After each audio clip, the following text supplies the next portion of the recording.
Hello, ladies and gentlemen, it's me again, Insane Gorilla, and welcome back once again to my channel. This is What If Deku Was a Mandalorian, part 16, not to be mistaken with What If Deku Was a True Mandalorian. This is just the Mandalorian one with the Force-sensitive Mandalorian, Deku. And just to let you know, like I said, I am not letting the Deku in the true Mandalorian one become Force sensitive. So hey, if I do say things that sound a bit, I'm making him a bit sensitive to the Force, be aware that's actually skill. That he just has the sneaky suspicions people are always coming up behind him. So that's it. Let's get this over and done with. Where we left off, Deku just saved Idril from Imperial prison in the Lothal system. And they met the Pritchard family, got them back to their son, Ezra Pritchard, aka they met the Ghost crew in the last video. Well, the last time I ever done this, sorry.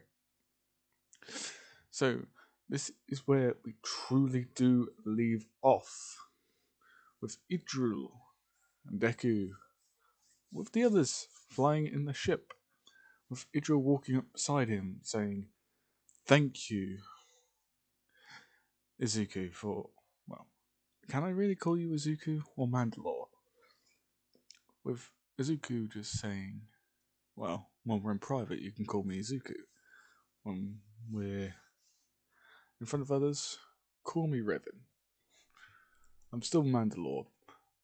But as the alarms go off, as an Imperial Star Destroyer turns up and immediately starts firing, with Idril saying, "Oh, this is just great.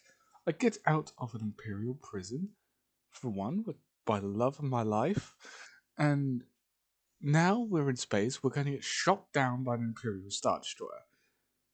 Can anything else go bad for us this evening? Now, honey, if you would be so kind, as I could say, put the pedal to the metal and burn as much fuel as you can, burning this Star Destroyer out of our rear port, because I think it's trying to say something." As Deku would just look at her, saying, "When did you become more human and less Mandalorian?" And she would just say, "Well, hun, I will tell you this next week, if we don't get blown to pieces by an Imperial Star Destroyer. And by the way, that's an Imperial 2 class, so that does not have any Imperial hangars. It's got tons of turbo turrets. So please put the pedal to the metal." As well, one of the engines gets shot out. As Idril would just scream, "Now would be good." As well, they jump.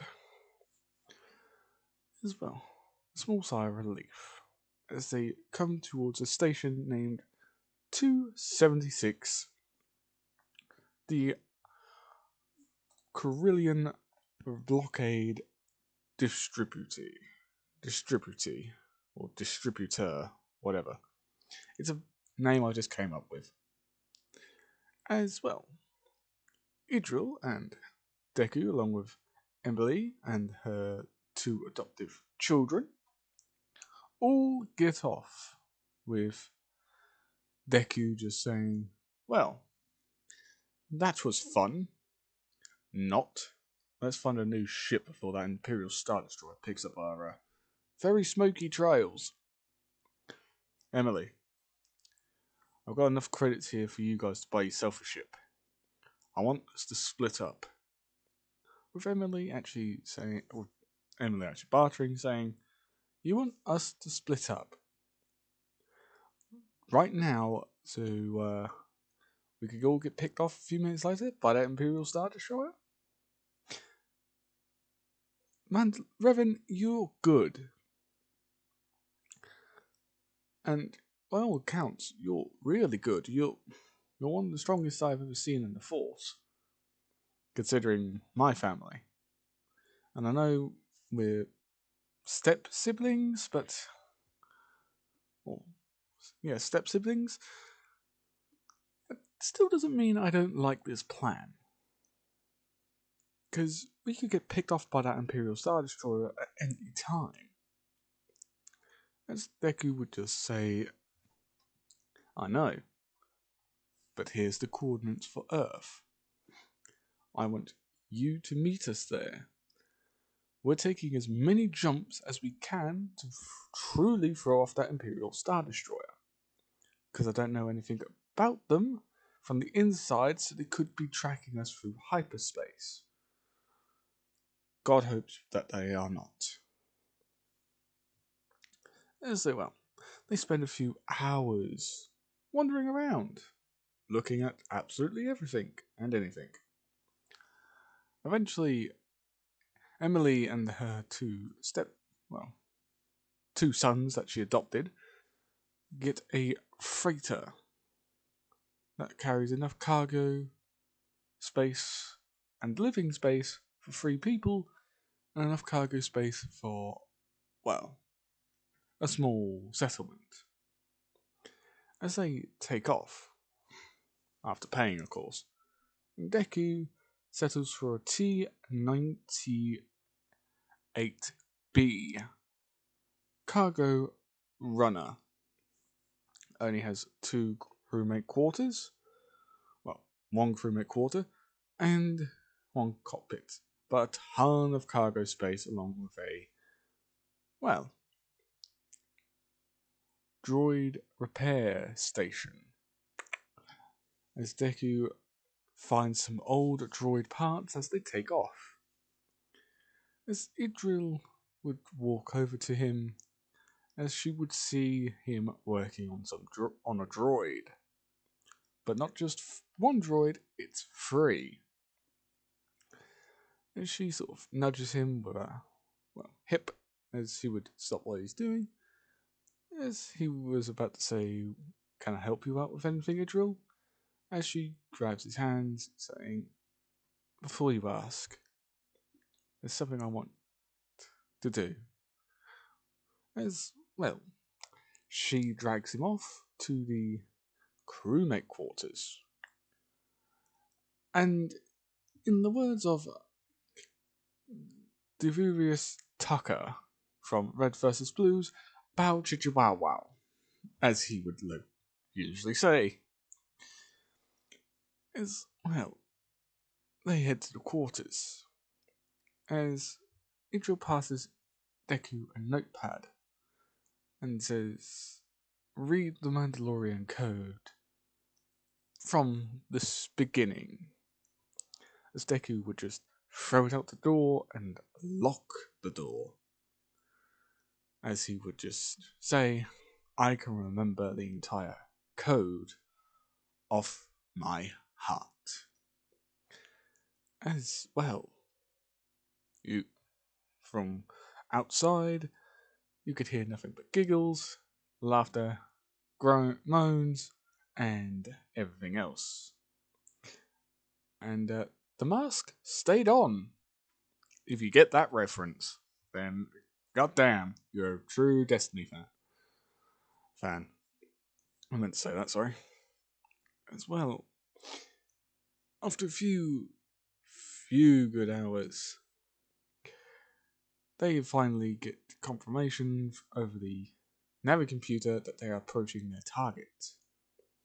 As Deku walks out, putting back his arm, but putting everything back on, clothes-wise.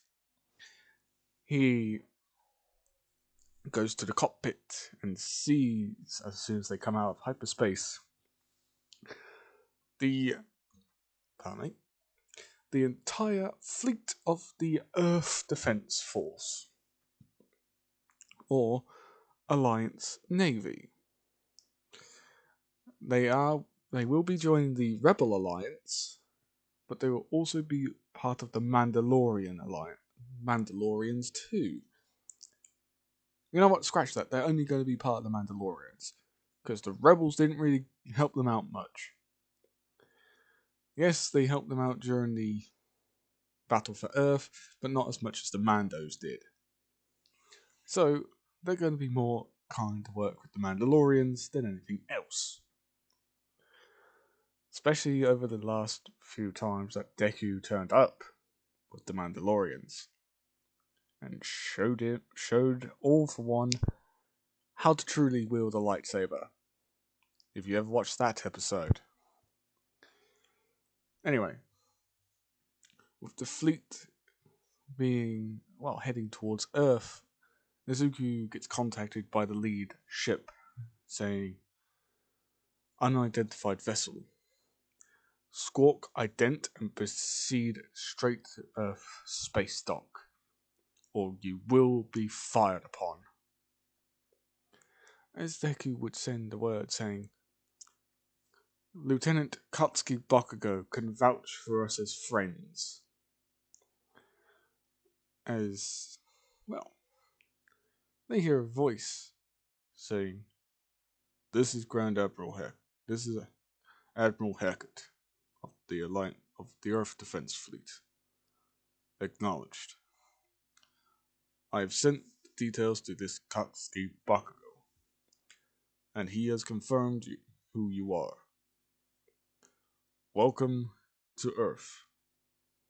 Earth, the Sol System. Mr. Revan.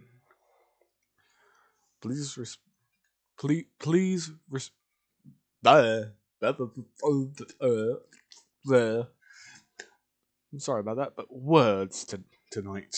The words are fun. As Admiral Hackett says, greetings, Mr. Revan.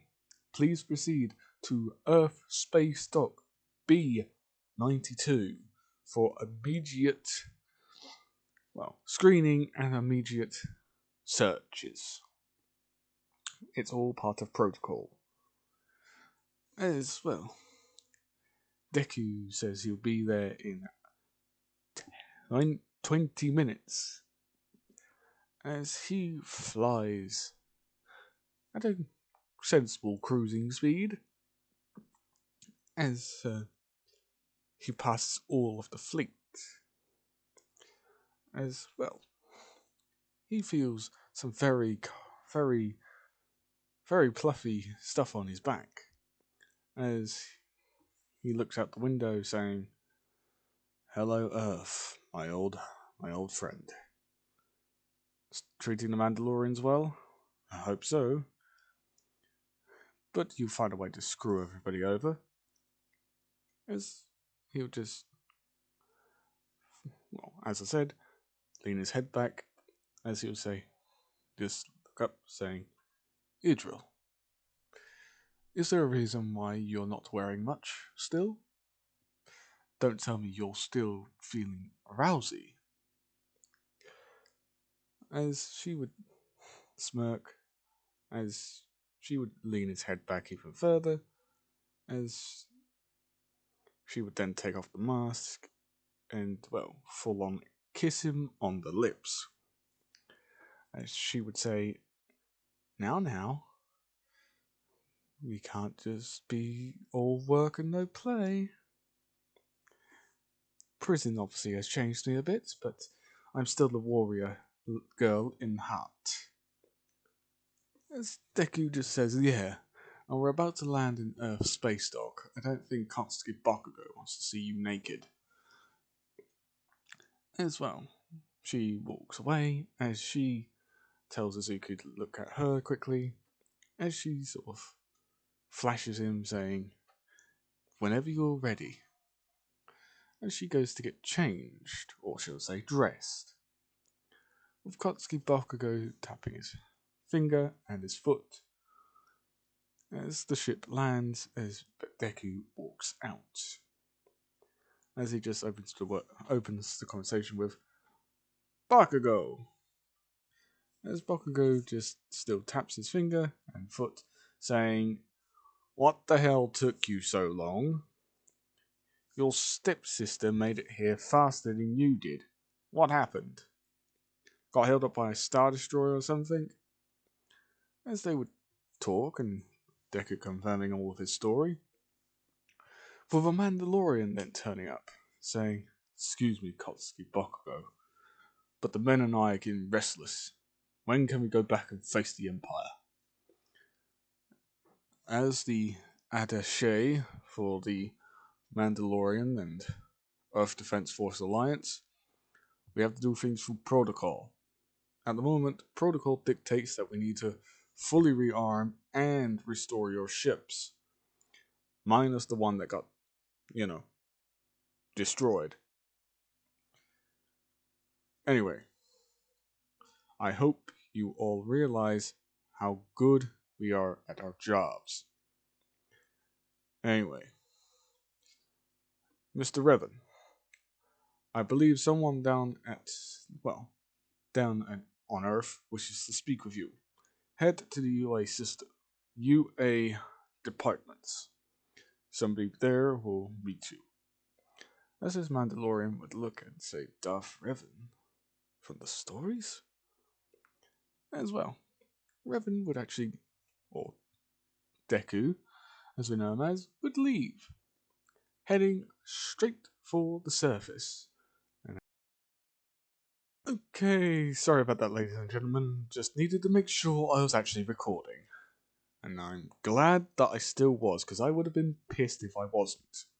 Anyway, Deku makes his way to the surface, goes to UA, the UA academies, for the Alliance and that, or the Earth Defense Force.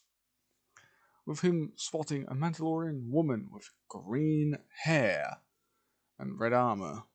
I know she's got brown hair in this, but hey, details. As he would see Idril walking beside her.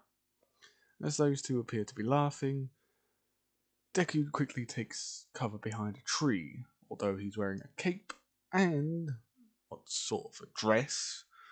Even though it's Darth Revan, he has that long dress for a reason. With Idril and Inko both laughing. As Inko would say, "You didn't? You did that? You got kidnapped, and yet you still gave the Imperials a hard time in a prison cell. And what? They ripped your armor off, gave it to someone else, and you still gave them smack, as the humans, these Earth Defense Forces would say. You still gave them a lot of back talk." As Idril would just say, "Yeah, they even brought in this Inquisitor girl.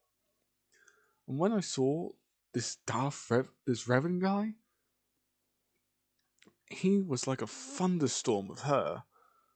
I didn't see much of it, but I could feel the energy coming off of the place. Those two were having so much of an epic battle. I think even if it was happening in front of everybody, we would all stop firing and just purely watch that. That sounded more epic in my head than I will admit. Considering I never got to see a single dime of it. Because I was trapped within a prison cell still. And when somebody finally got me out, it was, I don't know, some girl with what? Blonde hair with two other Mandalorians next to her. And they both called her Mother. Although I should really be calling you what? Miss Inko? Stepmom Inko? Or something like that? As well, they both walk off, with Izuku still hearing them laugh. As Inko would just say, "Oh, you didn't, did you?" As he would sort of get confused by "you didn't, did you?" as he would just walk away, walking quite far, as he would feel somebody bump into him. As he would turn around, he would see a girl with white and red hair. As he would, she would say in a tone of stuttering, saying, "Sorry, sorry, sir. I didn't mean to bump into you. I'm, I'm, I'm just gonna go. I'm sorry." As Deku would pick her up with force, turn her around quite fast as to speak to her. He didn't really notice that her skirt went flying upwards as she tried to force it back down. And she would just shout, "You pervert! Do you not know how rude it is for a guy of your age to look over a girl's skirt?" As Deku would say, "I'm sorry, but I'm already taken. And plus, I do that subconsciously anyway. Not the perving part, just turning people around out of magic. Because you sure as hell won't know what I'm doing." Wait, that sounded even worse. You will not understand how I managed to turn you around without actually touching you properly. Anyway, I'm looking for the principal's office. Apparently there was somebody down here who wanted to see me, and I recently just arrived in system. As she would be puzzled, saying, "Wait, you're not from Earth?" As Deku would say, "Oh, no, I truly am from Earth. I was actually born here. But, how do I explain this? Oh man, this is going to be hard, even worse to explain. I'm a Mandalorian underneath all this stuff. I'm a true Mandalorian." But before he could get to finishing anything off, he hears "Nana Todoroki, please hurry up. Father's going to be very annoyed at you." As they would look over to see a woman with black hair and a man with red and white holding two boys, well, one boy and one girl with white and red hair. As she would just say, "Coming, big brother," as she would run off. With her then turning around saying, "If you're looking for the principal's office, you're going to have to go into the main hallway." As well, this man with red and white hair, a scar because he now can see his face, over his left eye, hands the two children over to, well, the woman, saying, as he, Mistake could quite clearly hear this part, as he would just say, honey, hold on to the kids. I'm going to deal with this guy." As she would just say, "Todoroki, do not take this out of context. She was most probably helping him out. It's not his fault that he has a mask on." As Todoroki would set himself, well, one half of him on fire, and the other half of him stone cold. He's got a lot more perseverance over his powers now. As he would get into a fighting stance, as he would then feel himself being lifted off the ground, with him saying, "What the hell?" As Deku would walk forwards with Nana the Nana Todoroki, turning around saying, "What are you doing to my brother?" As she would set herself on fire as well, with a few ice shards coming off of her as well, but not being melted. As Deku would just say, "Oh, relax. I'm not hurting him. I'm just holding him still so he doesn't do anything stupid." Because, let's say this, Nana Todoroki, dealing with me, and by the way, my name's Revin, and I am a lot more powerful than the people who attacked you. Single-handedly, I could have led the entire defense of Earth and kicked the Imperials' backsides. 1 minute. Anyway, sorry about that, guys. As well, he has this conversation with Todoroki's family and everything. He then moves. Deku then moves on, going somewhere else. And this is where he also then bumps in after 20 minutes.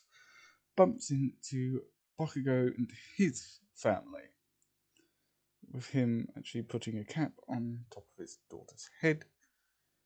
As well, it looks like he was actually really happy with his wife, who has blue hair and red eyes, with his daughter actually having blue eyes with a reddish outline. As Bakugo would actually hold on to her, as she would then point over to Deku. Bakugo looking over to him and doesn't call him, well, actually does call him Deku, or Nerd, as everybody used to call Deku. As Bakugo would just shout, Nerd, as he'd then just wave him over. With Deku just walking over saying, what is it, Bakugo? As his wife would just say, oh, I didn't realise you knew my husband. My name is Maggie Bakugo. It's very nice to meet you, Mr. Revan. And that's it. Just Revan. No last name. With Bakugo just saying, Maggie, Izumi, meet. Well, he calls himself Revan, but I know his real name. And his real name is Izuku Midoriya. The kid who went missing when he was, 15? Correct, Bakugo. Correct. Izumi would just speak up saying, my daddy called me after you. But Izuku wouldn't fit a girl's name, so I got called Izumi. With Maggie laughing, saying, so that's why Bakugo wanted to call you that. Well, I got to admit, it's actually nice to meet you. I heard a lot of stories about you when you two were growing up together. All the fights you two would get into, and you would win. As Dick would just laugh, saying,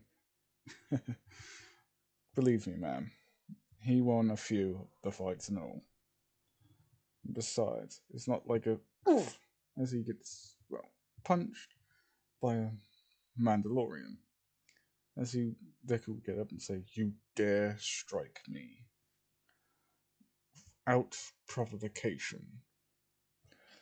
With a second Mandalorian turning up saying, what are you doing, Dishtana?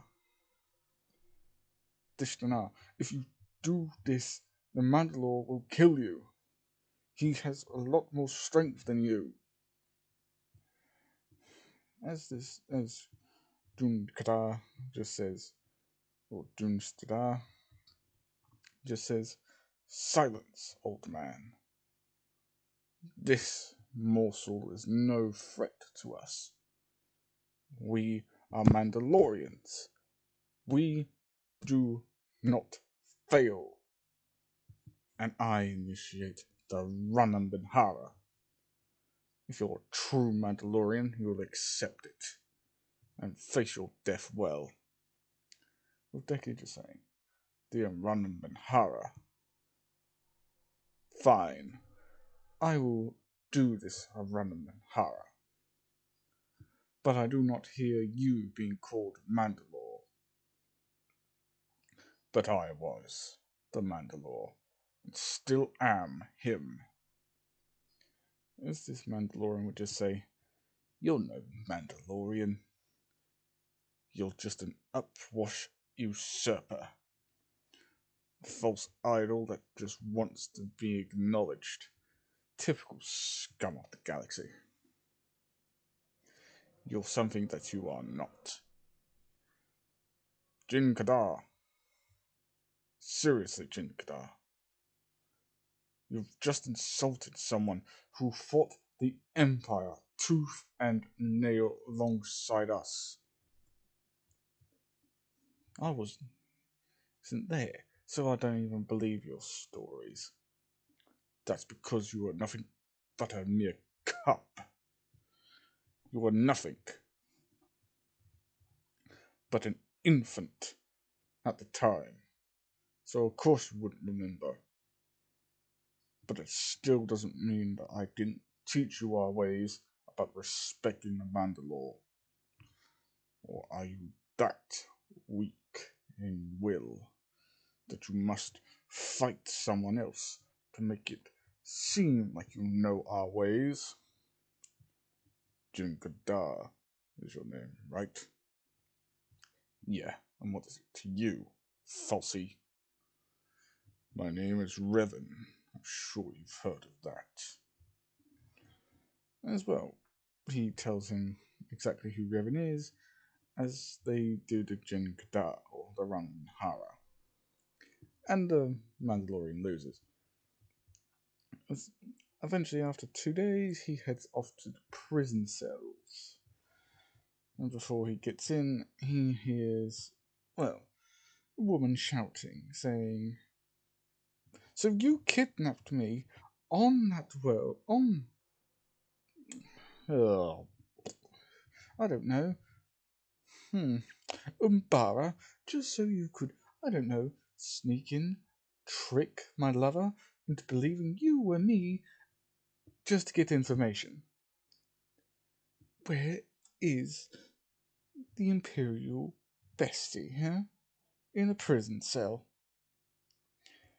As Deku would walk in saying, "That's enough, Idril. I don't think she needs you to wash her ears out with words. You may not be able to make her talk, but I can. Tell me, Miss, have you ever been mind broken before?" As, well, the Imperial Intelligence Officer would just say, "Do your worst, scum. The Empire will come for me.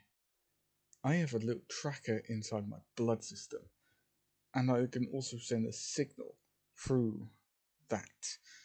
An entire sector fleet will appear and crush your insignificant fleets. And a sector fleet is a strong thing. I could even get the Dread Wing in here. Lord Vader's personal little fleet. And all their ships are red. Because they are that good. Don't make me laugh, Imperial Lapdog." As he would put out his hand, as she would come flying towards him. As he would grab her face, or grab the top of her head, as he would start entering her mind. Kind of like what Kylo Ren did in the Battlefield 2 campaign against Jin? Jim, I think that's his name. As well, he would go through her mindset, and she would see her childhood. And she would also then hear about her great ancestor. As he would just say, so that's your name. Mako Waylander, of the Mandalorian Grand Champion when the Sith Empire was around. As Idril would say, seriously? The Grand Champion of the Great Hunt? When that was still a thing? Whoa. high praises even coming from Mandalore. My name's Revening Drill. Sorry. As he would still go deeper into Mako's mind, eventually making her talk, saying Grand Admiral Thrawn was a great tactical tactical leader. Strong, independent, knows what he's doing. He studies his enemies before he attacks them. Their art, philosophy, and history. He knows how to fight. But when he got the word that he's going to be facing the Mandalorians while the rest of the Empire deals with the rebellion, he was more than happy to. But then the Mandalorians ceased their attacks for a few days. There's a few days of reports come in of zero Mandalorian activity. As Grand Admiral Thrawn then got word of to come to the unknown regions where there's an oceanary planet with land mass with a human population that is resisting the Empire's advance. He was then told to take command of the fleet battle while Lord Vader led the ground battle. And when he arrived, he found dozens of distress signals. Thousands of Imperials were dying, saying that the Mandalorians are here on the planet. Then, that's where he got the plan to take Idril Ren out of the picture and replace it with a spy of his own choosing. He wanted Rook, another alien, to do it. But I quickly got what he needed. A spy within the Imperial rank. A spy within the Mandalorian ranks. Not Imperial, sorry. As I was now Idril Ren, I had access to the Mandalore himself. But he pushed me down a corridor, almost as if he knew who I was, for stripping his armor and getting into a fighter or a transport of the Mandalorians and leaving. I then made it seem like he betrayed the Mandalorians, trying to keep my identity secret and trying to play it off as this Idra girl, as Idra herself would scoff, saying, typical Imperial. As well, she would then say, one of the fleet's Grand Admiral Thrawn led during his first mission against the Mandalorians met great success at the beginning. He was tactical, strong. He even knew how to fight hand to hand with a Mandalorian. He won.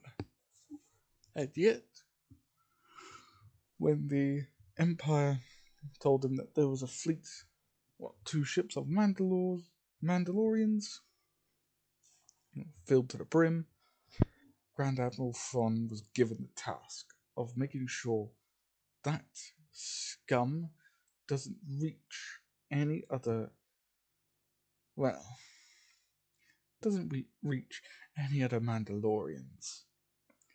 Reports also said that Grand Admiral Thrawn had there was also reports given to Admiral Thrawn about a new Mandalore, a Force wielder,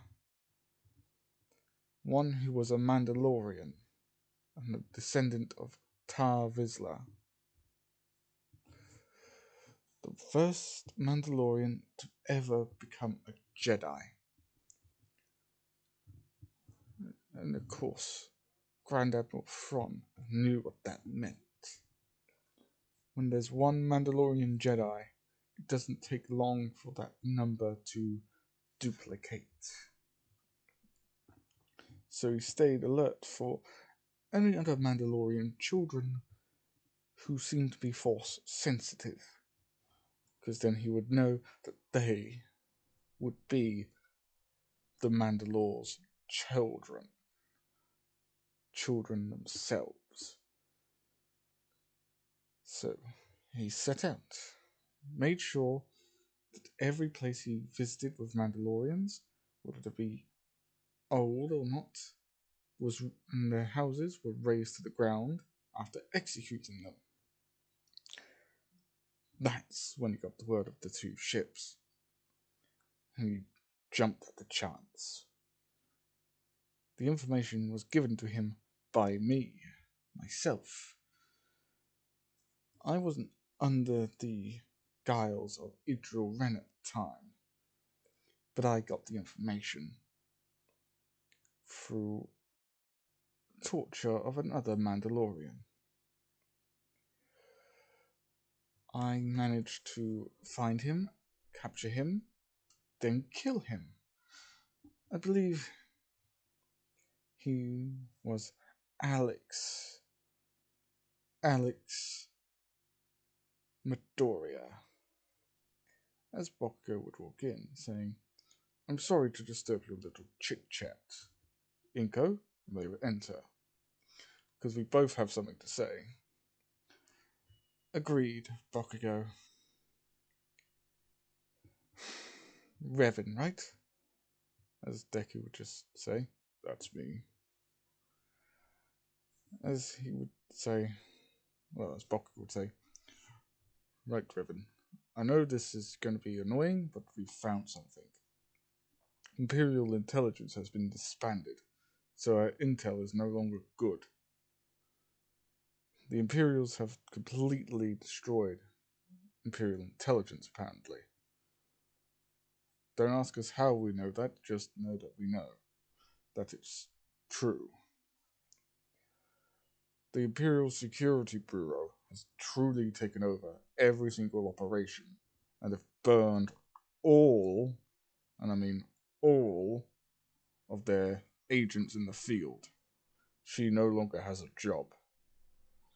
I doubt the Imperials will take her back afterwards, after she's been captured, tortured. They may give her a desk job. And that's it. So, that's all I have to say. Inko, you may say your piece." Right. The ISB agents are, well, agents of the Security Bureau. They mainly go around and hunting problems, sparks of a rebellion. They were good for quite a while until the rebellion started gaining more and more traction. The fleet that came to help Mandalorians out over Earth one time ago, that was actually a pretty good fleet of well-trained militiamen, trained by Saul Guerrera and his partisans before he was kicked out of the rebellion entirely. They have not gone to, well, assist him, because they have now gone to assist General Ron Kota from the Clone Wars. I found that out due to a rebel sympathizer on planet who was trying to find you. Ron Kota has actually requested your presence in an adjacent, well, not in an adjacent system, but I have also sent him a message saying, "General Ron Kota, come to these coordinates and land on this planet. Get permission, and they will bring you to me. He'll be here in 3 days. He has requested to see you personally and your closest advisor, which would be Idril at this time. And, well, I know who you really are underneath that mask. I got to admit, I had no idea he was part of our family. Line must have been one of his grandsons or great grandsons, or great great great grandsons who mingled with a Mandalorian. And that's all I'll leave it for now. Have a good day, Mandalore. As well, they would both walk out with Idril saying, "From Kota? Wait, he's a famous Jedi general from the Clone Wars. I thought he died." "What makes you think that, Idril?" "Seriously, Revan, I'll explain outside. This news is out of this world. General Ron Kota is literally a Jedi war hero. He never trusted the clones during the Clone Wars, and when the Jedi were all nearly killed, he just vanished. According to everybody in the galaxy, General Ron Kota is dead. And trust me, if Ron Kota wants to see you, he damn well better take that honor. Because, damn, he is, whew, he is someone you want to meet. He could train you in a few things too. You seem very, very excited to see him. You should be, honey. Seriously. He is no joke. He will put you through your paces. And 1 minute, guys, I will be back. Okay, take 5 of this. Anyway, when I last left off, time skipping a day forward, with a fleet of rebellion ships coming out of hyperspace, making their way towards Earth. With, well, the insignia of the rebellion, as usual, with the EDF, the Earth Defense Force, setting up a counter line as they send out a transmission saying, "Incoming ships, you have entered EDF space. Squawk, ident, and proceed out of the system." As they get a transmission saying, "We are here as your allies. We came here at the request of your government to help train all your military forces. Repeat, we are here to train all military forces. We are here as your allies." Repeat, allies. Acknowledge. As well, a few hours later, they get a transmission saying, "Permission denied. Identify and leave system." Repeat, leave system. Hold. "Permission granted. You're able to land. Sorry for the confusion.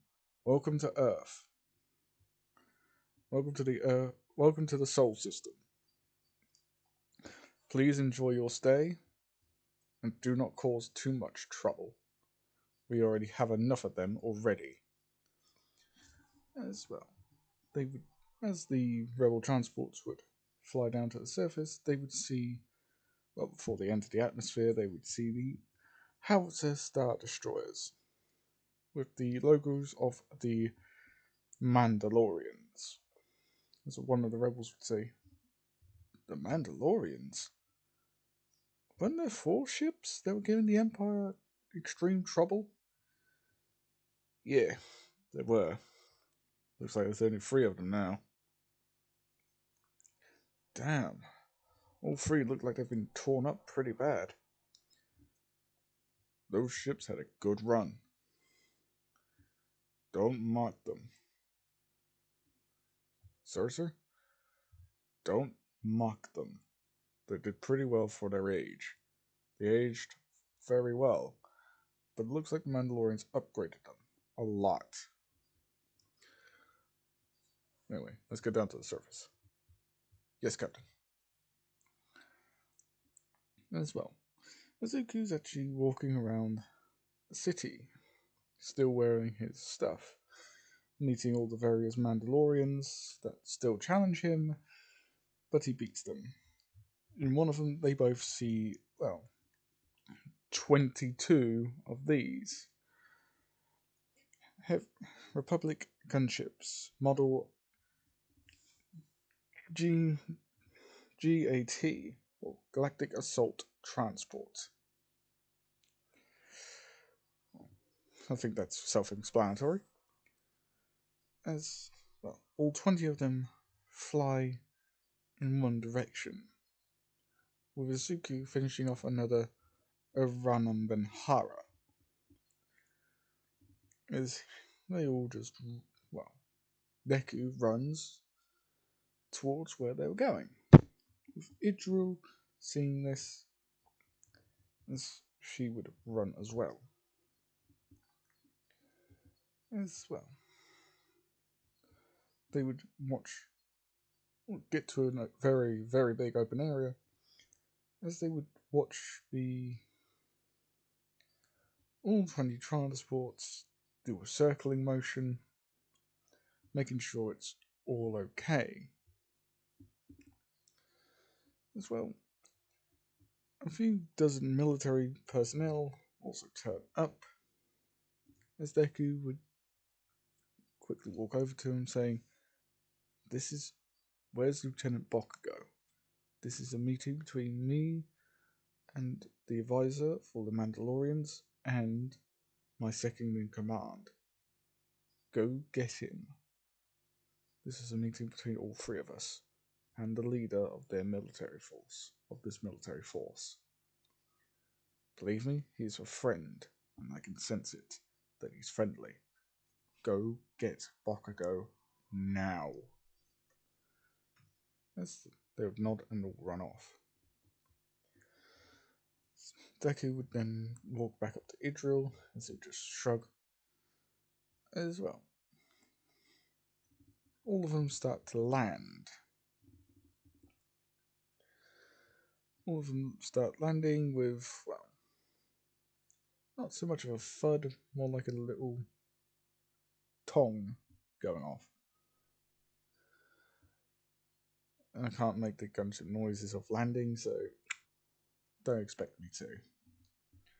Well, with doors opening as a lot of people run out. And by the way, these gunships are a lot bigger than the regular gunships.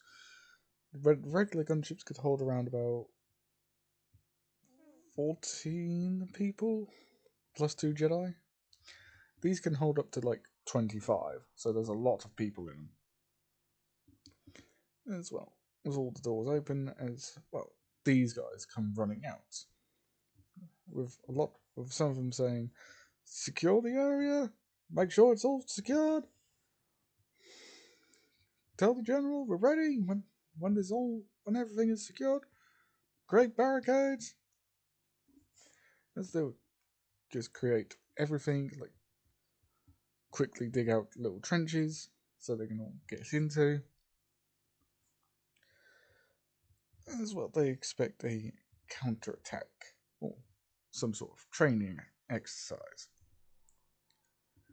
With, well, none coming.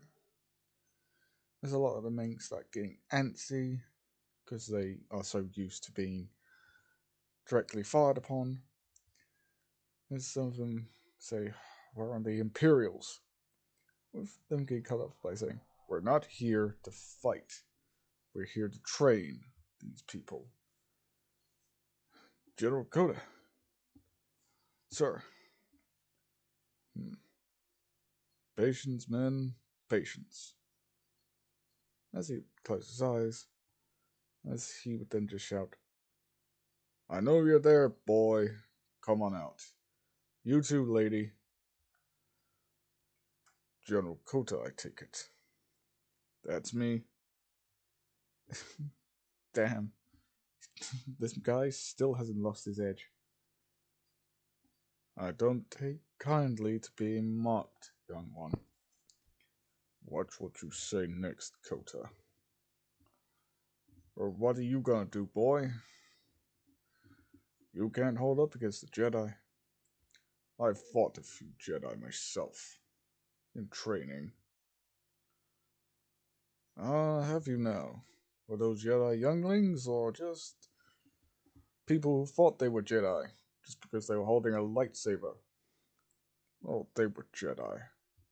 Former Jedi, I should say, because they turned to the dark side of the Force.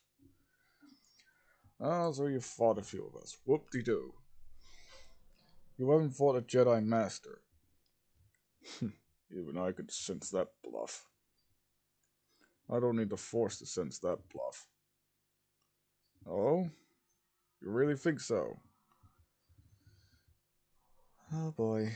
The boys are about to get onto it again. Hurry up, Bakugo, because I think things might get rather rowdy. So, General Kota, do you enjoy the view so far? Of the planet, I mean. From space. Yes, I've seen the planet, boy. And I got to admit, flying through the atmosphere was a bit rough, but hey, entry of a planet's atmosphere always will be. But I will admit, the scenery that I saw while flying around was quite gorgeous. Even if there were bombed out ruins. The Imperials definitely hit this planet hard. The Mandalorians did well to keep the collateral damage to a minimum. It took 3 years for this planet. It took so many years for this planet to get back to its normal shape. The Imperials did not do this planet any services, that's for sure. True enough. But I came here to train the military forces here via somebody called Principal Nezu. He's been out in the galaxy.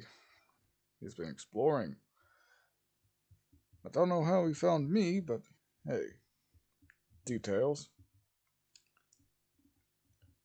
So, boy, who are you? I believe I already announced myself as Revan. Revan? Like that old Jedi from God knows how long ago. I believe it was when the Sith Empire was a thing. There used to be a thing called the Hutt Empire, if you ever believe that. Smugglers talked about it a lot, but I didn't really pay much attention to it. The Hutts are still trying to get that empire. They're still failing. So, boy, how would you say to a little sparring match? I want to see how good you are. Are you sure about that, old man? Just because I'm old doesn't mean I can't kick your ass. Trust me, boy, I've kicked enough ass already. What's one more to the counter? How about getting your fleet ripped to shreds by a single man? Oh, I'll take that challenge. As he would ignite his green lightsaber, with Deku igniting his purple and dark saber. With Kota saying, "Ah, so you're the Mandalore. Gotta admit, it's a very good privilege to see you. I've heard a lot. But let's get this show on the road." Indeed. As that's actually where I'm ending it, ladies and gentlemen. Hope you like, comment, subscribe, and see you all in the next one. Sorry this took me so long to get back to. And, well, I'm not really going to come up with an excuse for you, because it'll do you a great dishonor. So please forgive, and yeah, just see you all in the next one. Again, sorry that this one took so long to come out. And the next one that I will do of this is going to be where Kota and Izuku have their fight. So hopefully you're looking forward to that one. And I think you guys may already know where I'm taking the flirtatious part with Izuku and Idril while they were in the ship. Trust me, I think you may like it. So, peace. See you on the next one.